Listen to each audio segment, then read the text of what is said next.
नमः।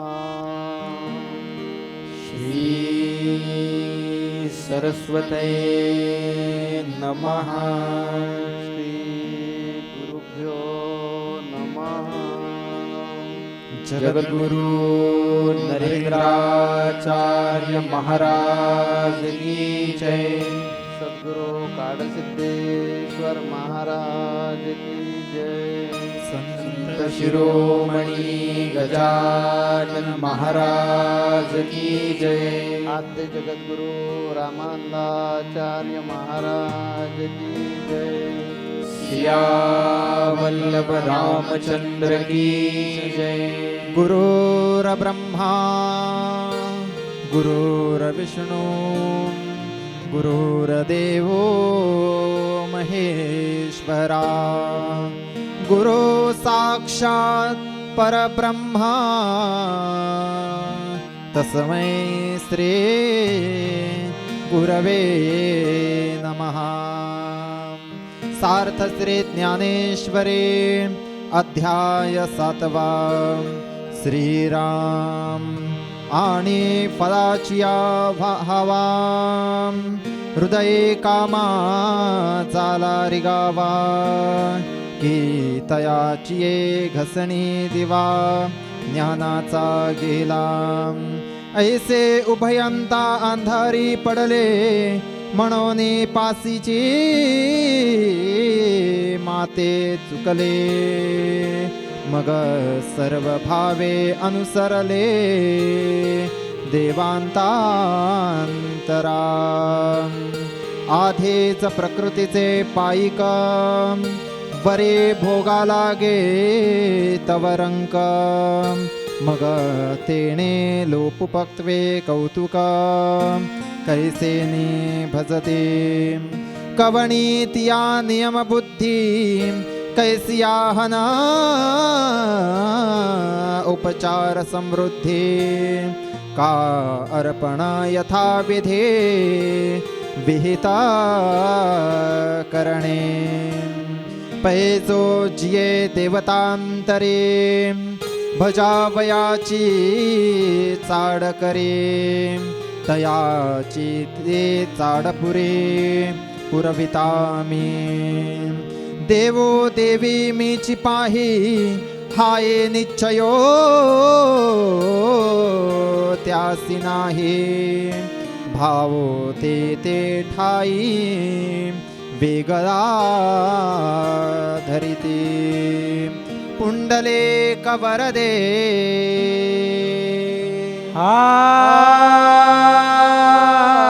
हरी विठ्ठल। श्री ज्ञानदेवा पंढरीनाथ महाराज की जय। जगद्गुरु नरेंद्राचार्य महाराज की जय।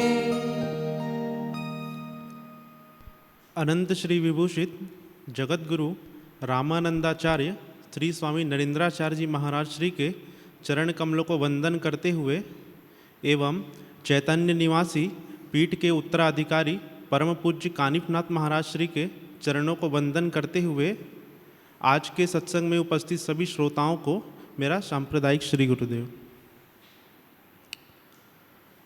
मनुष्य के जीवन में चलने की हमारे जीवन में चलने की 3 संभावनाएं होती हैं। पहला, जिसमें हम पैरों से चलते हैं, जिसे ज्ञानी भटकना कहते हैं। दूसरा, जिसमें पैरों के साथ साथ बुद्धि भी चले, जिसमें हम कैलकुलेशंस करते हैं कि हम यहाँ जाएंगे तो हमें ये प्राप्ति होगा, हम वहाँ जाएंगे तो हमें ये घाटा होगा। हम अपनी कामनाएं के लिए अलग अलग जगह भटकते हैं। इसको प्रवास कहा जाता है।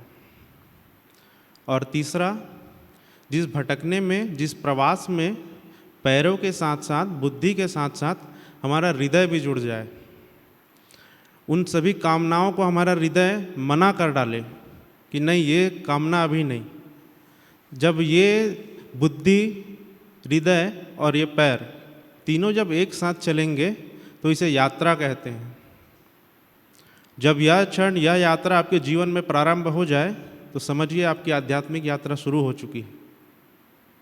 और ये कब और कैसे, किस प्रकार से शुरू होती है, उस परमात्मा का, उस परब्रह्म का इस यात्रा के लिए क्या नियोजन रहता है, उस नियोजन को आज इस सत्संग में हम समझेंगे। आत्मा और परमात्मा के इस संवाद श्रृंखलाएं में, जैसे कि पिछले सत्संग में हम सभी ने सुना कि ज्ञानी व्यक्ति कैसे होते हैं, वो परमात्मा में किस प्रकार लीन रहते हैं, वो किस प्रकार उन्हें ढूंढते हैं, इन सभी चीज़ों के बारे में हमने पिछले सत्संग में बहुत ही सुंदर तरीके से सुना। अब श्री कृष्ण अर्जुन को उन भक्तों के बारे में बताना चाह रहे हैं जो अपनी कामनाओं को पूर्ति के लिए अलग अलग देवी देवताओं को भजते हैं, अलग अलग मंदिरों में भटकते हैं, घूमते हैं। देखिए, यहाँ पे कुछ हो सकता है ये हमारी ही बातें हो रही हो। हम अपनी कामना पूर्ति के लिए अलग अलग देवी देवताओं के पास जाते हैं, पर हम कभी भी अपने कामनाओं को की तरफ ध्यान नहीं देते हैं। क्या हमारी कामनाएं सही हैं? हमारी जितनी भी कामनाएं रहती हैं वो हमारे प्रापंचिक जीवन से ही जुड़ी रहती हैं। हमें बस नौकरी चाहिए, हमारा एजुकेशन पूरा हो जाना चाहिए, हमारा केस कोर्ट में केस चल रहा है वो छूट जाना चाहिए, मेरा पति शराब छोड़ना चाहिए, मेरे बेटी का शादी होना चाहिए। ऐसे अनेक प्रकार के हैं, अगर गिने तो सत्संग का पूरा समय निकल सकता है। इस तरह की कामनाओं के लिए हम अलग अलग देवी देवताओं के पास जाते हैं और वो देवी देवताओं का विधिवत पूजा करते हैं, और देवी देवताओं हमारे कामना को पूर्ति भी करते हैं, यह हमारे जीवन का अनुभव भी है। पर इसके आगे श्री कृष्ण ये कहते हैं कि जितने भी वो कामनाएं का पूर्ति होता है वो कामना मैं स्वयं मैं ही पूर्ति करता हूँ। हमें तो अज्ञान समाया हुआ रहता है हमारे भीतर उस कामनाओं के कारण। हम कामना क्या करते हैं? अशाश्वत का। अब हमारा अंतःकरण क्या है? सत है। सत अर्थात हमें शाश्वत सुख चाहिए, और हम भागते किस ओर है? अशाश्वत की ओर। तो वो ज्ञान हमारे भीतर कैसे आएगा? अज्ञान ही आएगा ना। जिस तरफ हम दौड़ेंगे तो वो क्वालिटी का हम दौड़ लगाते ही नहीं हैं। जिस तरह देखिए कोई पति पत्नी है, उन दोनों का क्वालिटी मैच नहीं होगा, उन दोनों का गुण मैच नहीं होगा, तो डिवोर्स की स्थिति आती है ना। बस उसी प्रकार से ही है। हम भागते हैं अशाश्वत की ओर है, तो और हम सोचते हैं कि हमको सुख चाहिए, सुख चाहिए, पर वो सुख मिलता नहीं है। फिर भी हम भागते रहते हैं, दौड़ लगाते रहते हैं। पर अब यहाँ पे प्रश्न ये उठता है कि श्री कृष्ण इस कामनाओं को पूर्ति क्यों करते हैं फिर? अब यहाँ पे बात हो रही है तत्व ज्ञान की, परमात्मा की, परब्रह्म की। अगर वो परब्रह्म हमें शुरू में ही कह दे कि आप ये सब कामनाएं आपसे मांगो मत, करो मत, तो यहाँ पे होता क्या कि हमारे भीतर श्रद्धा जागृत नहीं होती। अब यहाँ पे श्रद्धा की अगर बात आई है तो पहले श्रद्धा समझते होती क्या है, फिर हम आगे बढ़ेंगे। एक बहुत छोटा बालक रहता है, अपने स्कूल में जाता है, तो उसके कुछ दोस्त उसे को वो साथ में बिठाते हैं खाना खाने के समय। वो बोलते हैं तुमको मालूम है हमारे शहर में ना बहुत अच्छी अच्छी समुद्र है, उसमें बड़ी बड़ी लहरें उठती हैं, बहुत छोटी छोटी लहरें उठती हैं, पास में बागीचा भी है, और वहाँ जाने से फूल खिलते हैं, उन फूल खिलते हुए को हम देखते हैं, उसकी महक को हम सूंघते हैं। क्या तुम कभी वहाँ गए हो? तो अपने मित्र का बात सुन के बच्चा बोलता है नहीं, पिताजी तो मुझे कभी इधर लेके नहीं गए। तो वो बच्चा बस मन में यही सोचता है अब मैं घर जाऊंगा तो अपने पिताजी को तुरंत बोलूँगा ये जगह मुझे लेकर चलो।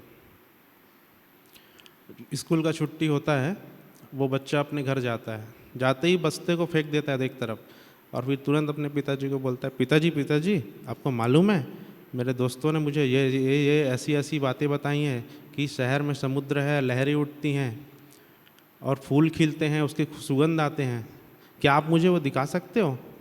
उसके पिताजी बोले हाँ ठीक है ना बेटा, बिल्कुल हम आपको लेकर जाएंगे।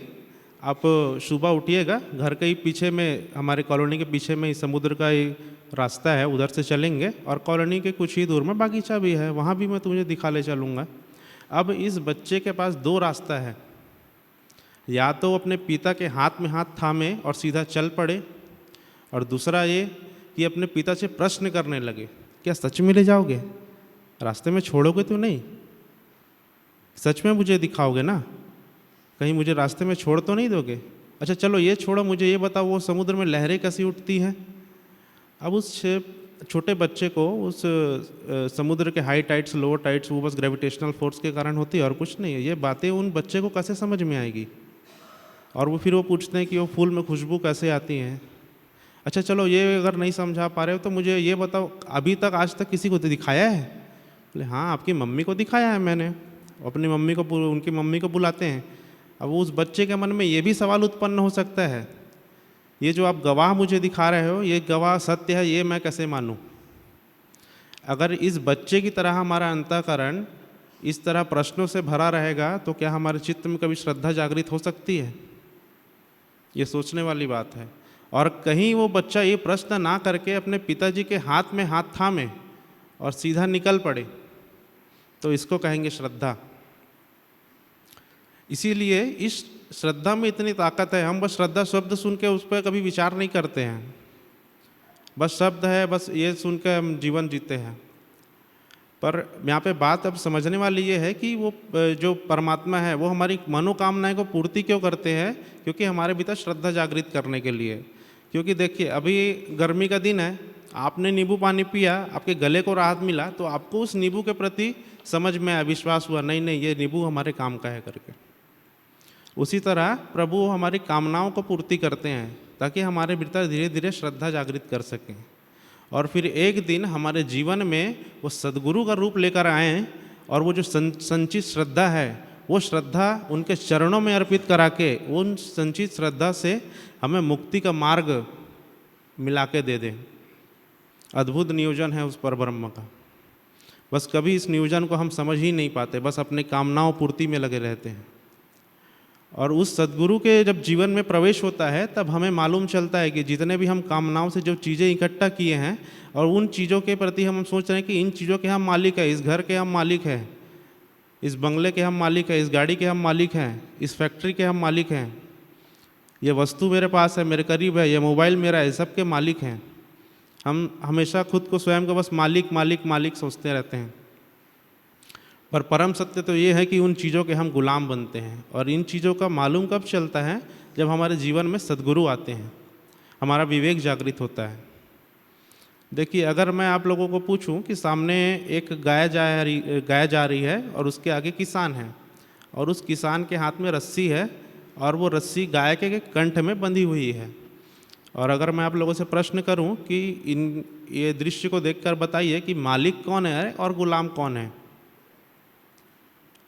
तो जाहिर सा बात है आप लोग बोलोगे कि ऊपर ऊपर तो दिख रहा है कि वो किसान है, उसके हाथ में रस्सी है और गाय के गले में कंठ में वो रस्सी बंधी हुई है, तो वो किसान जो है वो मालिक है और गाय जो है वो गुलाम है।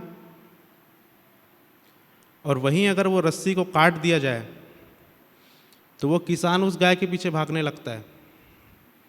ऐसी अनेक प्रकार की रस्सियाँ, ये सभी कामना पूर्ति चीज़ों से वो सब रस्सी बंधे रहती है। और ये रस्सी टूटती कब है? सद्गुरु के आने के बाद, जब हम सद्गुरु के मार्ग को अपनाते हैं।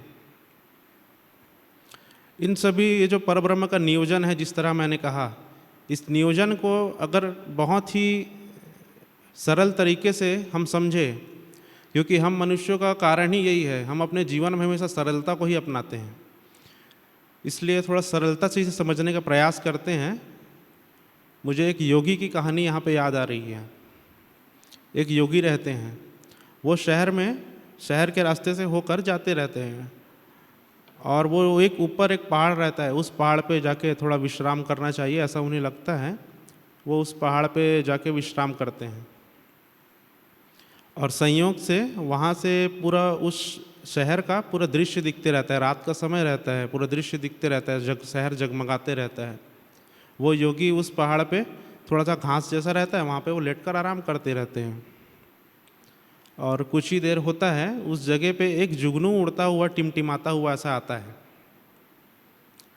और जैसे ही वो योगी के पास पहुँचता है तो वो आकर बैठता है।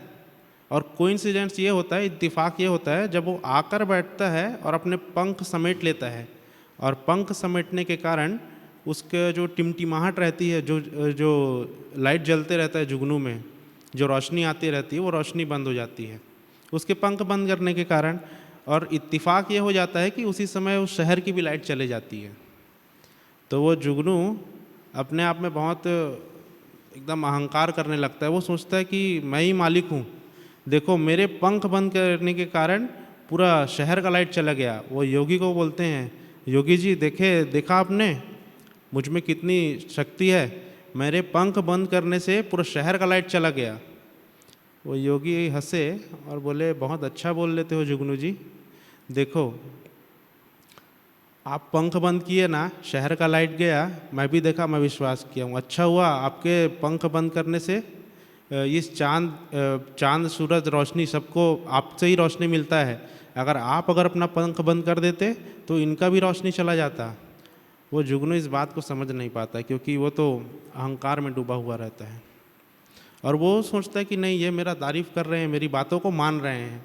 और इनडायरेक्टली अगर हम देखें तो योगी उनके बात को मानते भी हैं और वो जुगनू उस योगी के और करीब जाकर बैठ जाता है क्योंकि उन्हें लगता है नहीं ये मेरी बातें मान रहे हैं, मेरी तारीफ़ कर रहे हैं, मतलब ये काम का आदमी है। हम भी ऐसा ही है ना, कोई तारीफ़ किया तो उसके पास लग जाते हैं जाकर। और उसके बाद फिर जैसे जैसे योगी और उस जुगनू की बातें बढ़ते जाती हैं, वो जुगनू योगी के और करीब जाता है। रात के 11 बज जाते हैं, 12 बज जाते हैं, देखते ही देखते रात के 2-3 ऐसे बजते हैं, सुबह के 4 बज जाते हैं, दोनों के बीच बातें चलते रहती है। फिर सवेरे जब होता है तो वहाँ पे देखने को ये मिलता है कि वो जो जुगनू था वो स्वयं योगी बन चुका रहता है। अब वो योगी बना कैसे, यह विचार आप लोगों के मन में ज़रूर आया होगा। देखिए उस जुगनू को अगर वो योगी उस समय ही कह देते कि नहीं जुगनू आप भ्रम में हो, कि आपके पंख बंद करने से इधर शहर की रोशनी चले गई, ये सब कुछ नहीं है, ये सब बस एक इत्तिफाक है, ये भ्रम है, तो ऐसा अगर उस योगी का कहना होता तो क्या वो जुगनू उस योगी के करीब आके बैठता? क्या कभी वो योगी बन पाता? वो योगी रात भर उसके हाँ पे हाँ मिलाते हुए धीरे धीरे उसे स्वयं योगी बना लिए। सद्गुरु भी हमारे जीवन में यही करते हैं, वो भी हमारे हर बातें सुनते हैं। हमें डायरेक्टली कभी वो बोलते नहीं कि नहीं ये सभी आपके लिए नहीं है। वो क्यों जानते हैं? क्योंकि अभी वो अवस्था बद्ध की है। इसलिए सद्गुरु के पास जाना चाहिए क्योंकि सद्गुरु ही साक्षात परब्रह्म है। और अभी हम जो बातें कर रहे हैं, जो नियोजन की बातें कर रहे हैं, ये परब्रह्म का ही नियोजन है। भगवान कृष्ण अर्जुन को बताते हैं कि देखिए अर्जुन, ज्ञानी भक्त मुझे प्रिय है ही, लेकिन ऐसा नहीं है कि आर्त भक्त मुझे अच्छा नहीं लगता। यह आर्त भक्त जो है वो अज्ञान की वजह से मेरे प्राप्ति से दूर हो जाता है, क्योंकि उनको जो मांगना चाहिए वो मांगता नहीं है। यानी अमृत के तालाब में वो उतर जाता है, लेकिन शरीर भीग जाएगा, कपड़ा भीग जाएगा, इस कारण अमृत के तालाब के नजदीक जाता है और काट पर बैठता है, तीर पर बैठता है। ऐसा ही अर्थ भक्त है। उनको उनके मन में भक्ति करने का इरादा रहता है, वो भक्ति करते हैं, लेकिन भगवान से क्या मांगना चाहिए ये उनको समझता नहीं है। इस कारण देखिए ना, हम भक्ति करते हैं, भगवान की प्राप्ति करते हैं, भगवान प्रसन्न हो गया कि क्या मांगते हैं? अकेले के लिए मांगते हैं, भगवान हमें प्रसन्न हो जाइए और मेरे बच्चे को, मेरे लड़के को, बच्ची को, या मेरे पत्नी को, या मेरे पति को ऐसा ऐसा दे दो।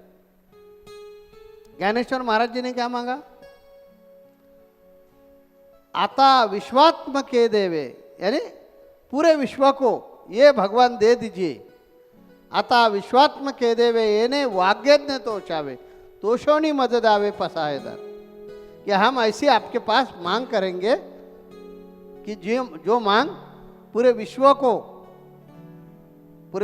सुख, समाधान, आनंद देगी, ऐसे हम मांग करेंगे। नामदेव महाराज जी ने क्या मांगा? अकल्प आयुष्य व्हावे तयाकुळा माझी या सकळा हरीची दासा। ये जो हरि के दास है,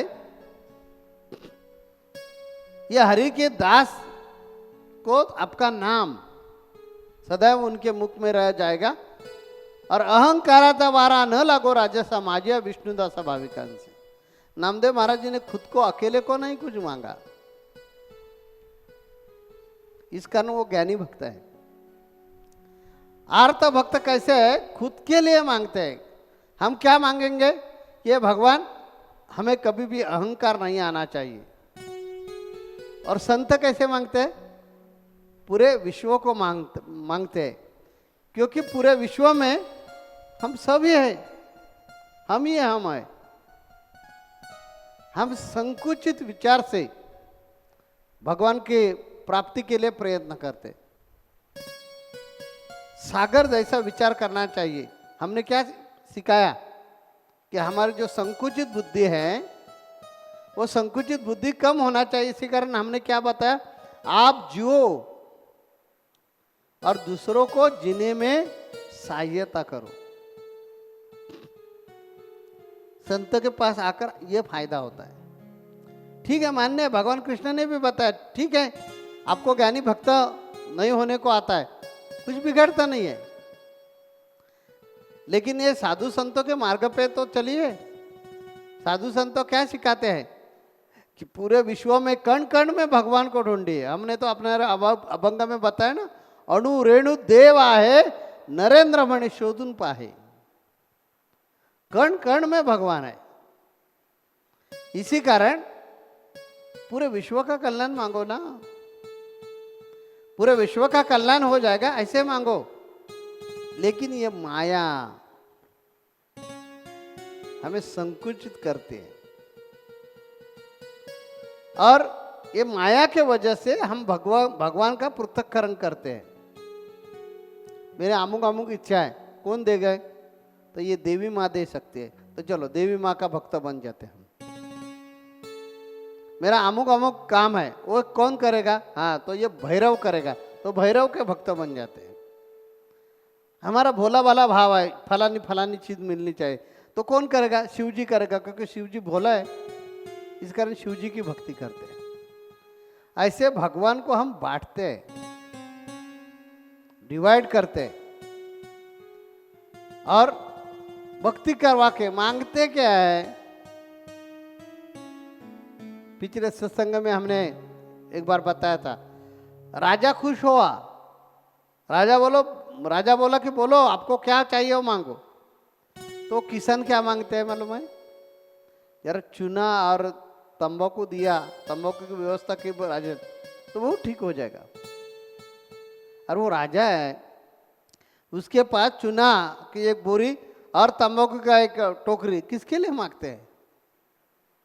वैसे भगवान को भक्ति से प्रसन्न करने का और संकुचित मांग करने का सिर्फ आपके लिए, हम ये मेरा वो दूसरे का।